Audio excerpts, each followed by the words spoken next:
پاک فوج نے بانی پی ٹی آئی سے مذاکرات سے انکار کر دیا۔ برطانوی اخبار گارجین نے اپنی رپورٹ میں انکشاف کیا۔ گارجین کے مطابق پاک فوج نے ایک بار پھر صاف کہہ دیا کہ بانی پی ٹی آئی سے کسی قسم کی ڈیل نہیں ہوگی۔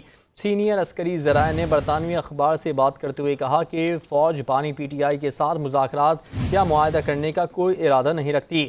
گارجین میں شائع رپورٹ کے مطابق بانی پی ٹی آئی چند ماہ سے فوج سے بات چیت کے لیے تیار ہیں اور انہوں نے اپنی رہائی کے لیے غیر مشروط مذاکرات کی پیشکش بھی کی تھی۔ رپورٹ میں دعویٰ کیا گیا ہے کہ اخبار نے قانونی ٹیم کے ذریعے بانی پی ٹی آئی سے سوالات کیے، جس میں ان کا کہنا تھا کہ وہ ملٹری اسٹیبلشمنٹ کے ساتھ ڈیل کرنے سے انکار نہیں کریں گے۔ بانی پی ٹی آئی نے اپنے خلاف فوجی عدالت میں مقدمہ چلانے کے معاملے کو مضحکہ خیز قرار دیتے ہوئے ان کا کہنا تھا کہ فوجی عدالت میں سویلین پر مقدمہ چلانے کی وجہ صرف یہ ہے کہ کوئی دوسری عدالت مجھے مجرم نہیں ٹھہرائے گی۔